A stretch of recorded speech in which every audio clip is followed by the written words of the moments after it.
खबर बुलंदशहर से है, जहां कल्याण सिंह व योगराज उर्फ लाला ने लगाए कई पेड़, करा वृक्षारोपण। निर्धन कन्याओं की भी कराते हैं शादी। समाज सेवा करना है इनका कर्तव्य। लोगों को कहा कि जितनी हो सके लोगों की करें मदद। जो कल्याण सिंह से इनसे बात कर रहे थे, हमारे साथ में योगराज जी हैं, उर्फ लाला भी कहते हैं इनको। आप भी लगातार अगर बात करें तो समाज सेवा करते हैं, कोशिश ये भी करते हैं कि निर्धन कन्याओं का भी विवाह आप करें, आप करते भी हैं। किस तरीके से ये ऊर्जा आती है और क्या मतलब सोच है, क्योंकि आज के समय में लोग अपनी परेशानियों को हल नहीं कर पाते, दूसरों की परेशानी किस तरीके से हल होती है?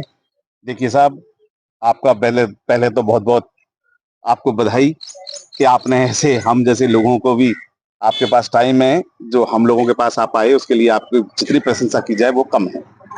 और जो आप कह रहे हैं, हमारे आदर्श, हमारे माननीय बाबूजी कल्याण सिंह जी, इन्हीं की जो सीख है, जिन्होंने हमने इनके साथ रहने के बाद में हमने जो महसूस किया है, तो इनकी सीख के ही कारण हम ये सब कुछ संभव कर पाते हैं। और देखिए, देश सबका है, जब तक प्रकृति नहीं बचेगी तो तब तक कुछ संभव नहीं है। ये छोटी सी पहल है हमारी, और हम ये आशा करते हैं अपने समस्त भारतवासियों से कि वो इस पहल में वो भी पहल करें और हमारा सहयोग प्रदान करें। जिस तरीके से जो कन्याएं होती हैं, निर्धन कन्याएं होती हैं, इनका विवाह जो कराया जाता है, क्या कोई जात पात देखी जाती है, क्या कोई ऊंच नीच देखा जाता है? देखिए साहब, जात पात तो ये हमारी थोड़ी सी एक लोगों की सोच है, बाकी तो ईश्वर ने तो सबको समान रूप से ही बनाया है। जात पात कुछ नहीं है, हम तो सब हिंदू, मुस्लिम, सिख, ईसाई, हमारी छोटी बड़ी, और हमारे बाबूजी, हमारे आदर्श जो हैं, हमारे कल्याण सिंह जी तो कभी ज्यादातर उसमें ब्राह्मण भी हैं, और जो भी जाति, समस्त जाति और समस्त धर्मों की कन्याओं का करते हैं, तो उसी से इनकी सीख हमें भी मिली है। तो आप देख सकते हैं हमारे साथ में लाला उर्फ योगराज जी थे, और इनका साफ तौर से कहना है जिस तरीके से तमाम वृक्षारोपण तो करते ही हैं, लगातार जो निर्धन कन्या हैं उनका विवाह भी कराते हैं। और सबसे बड़ी बात यह है कि जात पात का कोई भेदभाव नहीं होता है। जात पात तो छोड़िए, हिंदू और मुस्लिम का भी भेदभाव नहीं है। जो भी निर्धन है वो कहीं ना कहीं इनसे संपर्क करता है, और कहीं ना कहीं जो है वो लड़की का विवाह होता है, और कहीं ना कहीं अपने जीवन को वो व्यतीत करती है, और ये कोशिश करते हैं कि वो अपने जीवन में खुश रहे। तो इस समय हम जनपद बुलंदशहर के खुर्जा तहसील के नौरंगा भादबा रोड पर हैं, और आप देख सकते हैं यहाँ पर जो है वृक्षारोपण का जो कार्य है वो चल रहा है। सहयोगी से एक बार कहूंगा, एक बार दिखाने का प्रयास करें। तमाम जो लोग हैं यहाँ पर आप देख सकते हैं जो वृक्षारोपण कर रहे हैं, वृक्षों को लगा रहे हैं, क्योंकि कहीं ना कहीं आज हम जो सांस ले रहे हैं, जो ताजा सांस ले रहे हैं, जो हम आज जिंदा है, कहीं ना कहीं वृक्षों की देन है, कहीं ना कहीं पेड़ों की देन है। और हमारे साथ में जो वृक्षारोपण कर रहे हैं जो कल्याण सिंह जी हैं, किसान नेता भी हैं, और आपको बता दें जो निर्धन कन्या होती है उनका विवाह भी कराते हैं। आप यहाँ पे वृक्षारोपण कर रहे हैं, कितने वृक्ष लगाए जा रहे हैं आज? आज मैंने ये 15 दिन से लगा रहा हूँ, और 15 दिन से मैंने 3000 वृक्ष यहाँ पर लगाए हैं, 6 किलोमीटर की रेंज में, 10-12 फीट की दूरी पे, और दोनों साइड सड़क के। अच्छा, जिस तरीके से आप वृक्षारोपण कर रहे हैं, लगातार आप वृक्षारोपण करते हैं, मैं देखता हूँ आप पहले भी हमने आपकी न्यूज चलाई थी, आप वृक्षारोपण करते हैं। आप निर्धन कन्या की जो है विवाह भी कराते हैं? निर्धन कन्याओं का वो भी एक वो है, निर्धन कन्याओं की विवाह भी कराते हैं, वो 30 मार्च को होता है, और वृक्षारोपण भी होता है।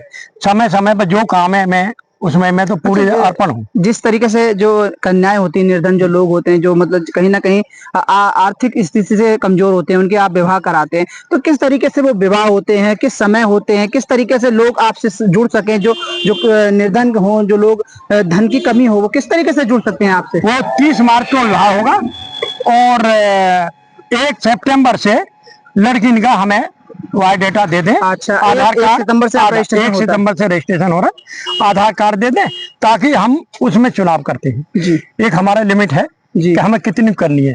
पिछली बार 22 की हुई थी, भगवान ना करे आपके साथ 31 की बेटियों की शादी का प्रोग्राम बना रहे, तो 31 से ज्यादा होगी तो फिर उनमें चुनाव करेंगे जी, कि भाई सबसे पहले विधवा की बेटी हो, दूसरा नंबर को अपाहिज हो उसका है।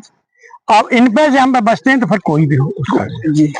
तो जिस तरीके से आपने बताया जो कन्याएं हैं उनका विवाह आप कराते हैं, 31 कन्या का पिछली बार आपने कराया, आप सोच रहे हैं कि अब इस बार और ज्यादा हो जाए? और जिस तरीके से विवाह जो कराते हैं उसमें क्या मतलब, जिस तरीके से हम जब किसी बेटी की शादी करते हैं तो दान दक्षिणा भी देते हैं, और तमाम जो जो जरूरत के सामान होते हैं वो भी दिए जाते हैं क्या? 80-90 हजार का दहेज दिया जाता है, 100-125 आदमी का खाना पीना बारात घरात का दिया जाता है, और सभी सामान छोटी से बड़ी चीज, इलेक्ट्रिक भी, बेड भी, फ्रिज, वॉशिंग मशीन, उनको पूरा सामान दिया जाता है, कूलर और सोफा जो भी है बेटी की अच्छा, जिस तरीके से आपने बताया कि जो कन्याएं होती हैं उनका विवाह होता है, और जिस तरीके से एक माँ एक बाप अपनी बेटी का विवाह करते हैं जिस तरीके से, उस तरीके से पूरा कार्य जो किया जाता है वो हमारी बेटी है जी। अच्छा ये बताइए, जिस तरह की विवाह करने के बाद क्या उन जो बेटियां होती हैं क्या उनका मतलब समय समय पे देख रेख भी होती है? समय समय पर यदि उन्हें उनकी ससुराल में परेशानी आती है हमें याद करेंगे, हम अपने दल बल के साथ में उनके वहां पर जाएंगे, उनकी समस्या का हल कराएंगे। अभी तक कराए हैं और उनके जीवन अच्छा चल रहा है तो वो अपनी चलाते रहे। और यदि जीवन में कोई कठिनाई आ रही है, सास ससुर देवर जेठ किसी या हस्बैंड वाइफ की, तो उनकी जाके समस्या हल कराते हैं।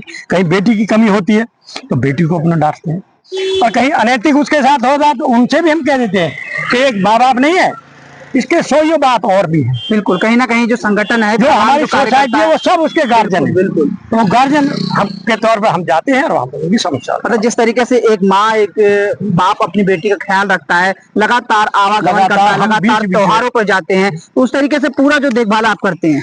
त्योहारों पर तो हम नहीं जा पाते हैं, ज्यादा वो बड़े बोल नहीं बोलना चाहिए, लेकिन बेटी की समस्या होती है तो हम उसके ससुराल जाते हैं, उसकी समस्या। अच्छा, जिस तरीके से आज और उसे टेलीफोन पे उसके माँ बाप से जी उसका हालचाल हम लेते हैं जी क्योंकि नंबर उनका सभी का हमारे पास है, तो उनका हम हालचाल लेते रहते हैं। इस तरीके से आज वृक्षारोपण कर रहे हैं, तमाम ये लोग हैं आपके द्वारा कराए जा रहे हैं। गाड़ी में भी देख रहा हूँ मैं आपके जो वृक्ष हैं वो रखे हुए मैं हैं। गाड़ी में भर के लाया हूँ, एक बार आए मेरे पास और इन वृक्षों को तमाम जो वृक्ष हैं यहाँ पर दिखाने का प्रयास करें, क्योंकि तमाम जो वृक्ष हैं यहाँ पर जो गाड़ी है 4 व्हीलर गाड़ी है इसके अंदर वृक्ष रखे हुए हैं और तमाम जो वृक्षारोपण का जो कार्य है वो चल रहा है लगातार।